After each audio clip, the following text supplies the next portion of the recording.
Hello and welcome to World Talks here on TVP World. I'm Kato. The three-part Ukrainian counterproposal has been delivered to the US and the world awaits to hear the details. But not only that, what is the Russian response? Moscow remains silent for now, but there are increasing concerns about the developing US-Russian alignment and the optics of the European position.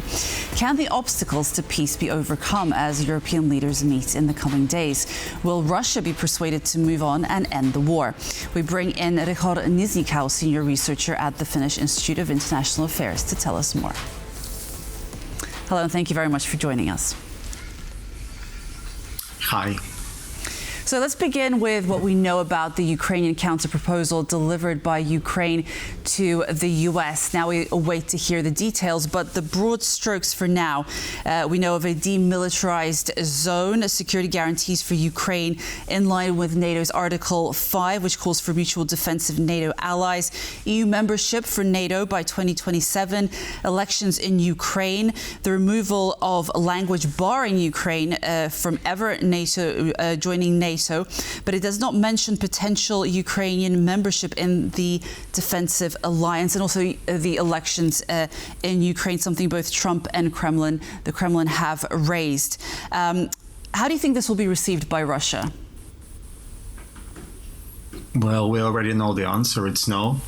It's exactly the way how Ushakov, Putin's diplomatic aide, responded to any modification to the original Russia-US, let's call it this way, peace proposal.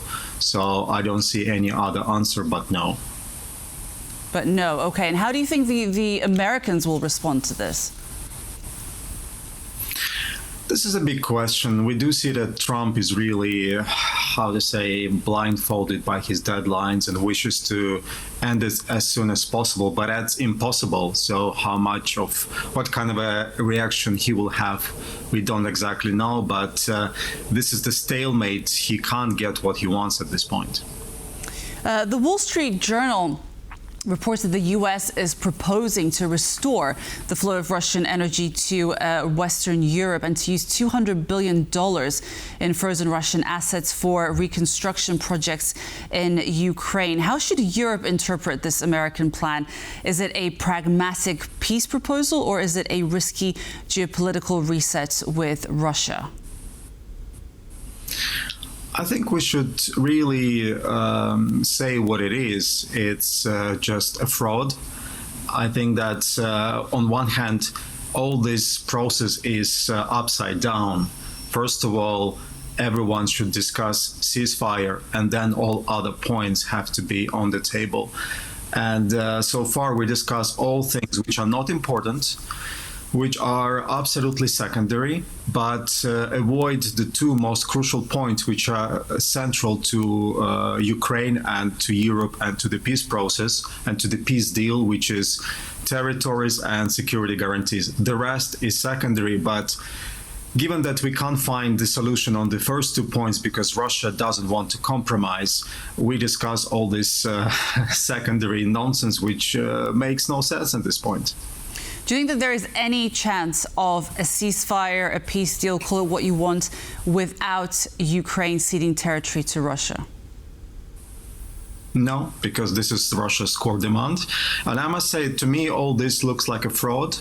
This is a diplomatic Ponzi scheme that Russia-US proposal is, and it's paramount for Ukraine and Europe to basically stick to what its basically priorities are, which are actually has been for the whole year, which is that Russia cannot get Donbas, and Russia cannot get anything without credible security guarantees for Ukraine. The U.S. national security strategy has highlighted a change in posture towards Europe and Russia. President Trump says Europe isn't doing well and that the U.S. wants a stable security with Russia. Obviously, we are getting an idea of what that means. It's been in the headlines and discussed broadly this week. But what does that mean from the Russian perspective? Russia is very happy. Like, to a certain degree, this security strategy repeats Russia's worldviews on international politics, which has to be basically downgraded to great power politics with sphere of influence, which will decide how the world should look like, and basically takes away the agency and sovereignty from anyone else. And that's why actually this peace deal is actually a good example. We see how Russia and the US meddling in domestic affairs of Ukraine, but also actually dictating Europe on what Europe should be and should be doing and should look like, which is, to me, appalling. So this is the very welcome development by Russians, which happens today in Washington. But we see the developments and perhaps the tensions, shall we say, between Ukraine, the US and Russia. The US is pushing very much for Ukraine to adapt to Russia's demands. Why isn't Trump pushing for Russia to adapt its demands in the peace deal? This is a very good question, but I think it's within Trump's logic. He wants to pressure the weaker.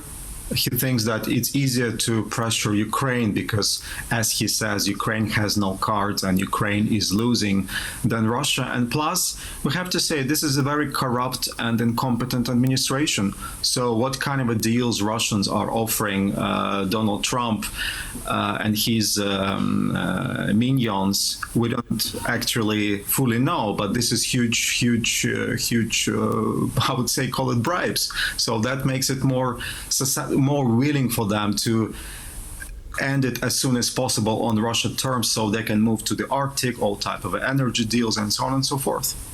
There was an interesting event that took place in the last 24 hours, I believe. There was a forum called Together We Will Win, organized by the Defenders of the Fatherland Foundation in Moscow. And there were various comments coming from serving military members saying things along the lines of the negotiations that are currently underway will happen on our terms.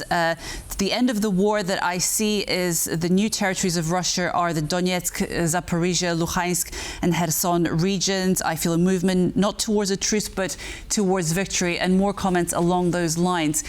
Where does this confidence, this conviction come from that Russia will get its way?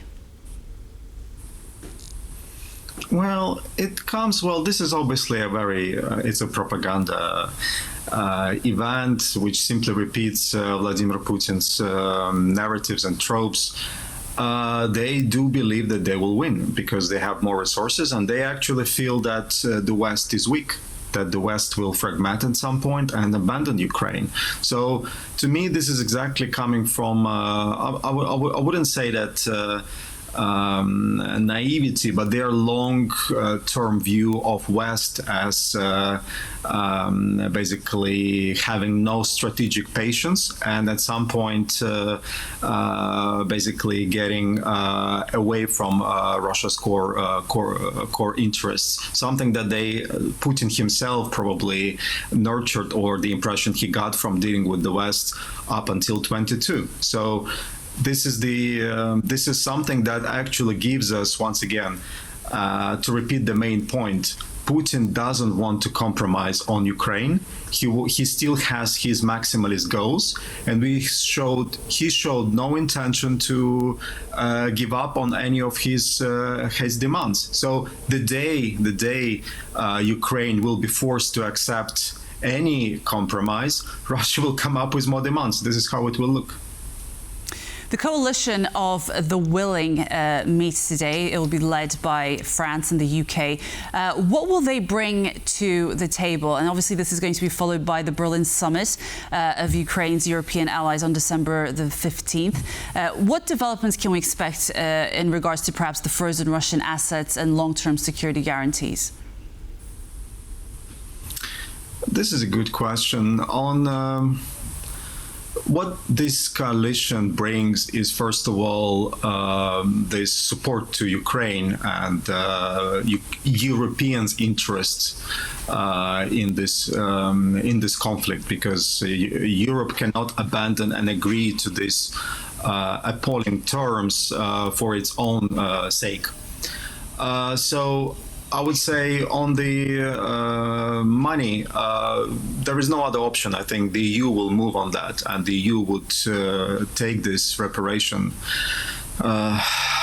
basically loan these frozen assets to support Ukraine. There is no plan B. But when it comes to security guarantees, this is the tough point, because so far on security guarantees, it's coalition of the unwilling.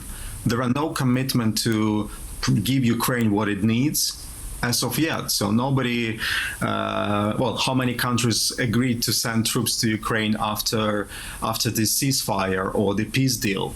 And this is the crucial point. So far on that, we are nowhere. But I think many still understand that the war is not over. And just very, very briefly, as we wrap up, where do you think that this current situation is going? Nowhere. I mean, it's still the war. We are nowhere close to the end. Okay. Ryhor Nizhnikau, senior researcher at the Finnish Institute of International Affairs, thanks so much for joining us. And that's all for World Talks. Thanks so much for being with us, and stay tuned for more on TVP World. Goodbye.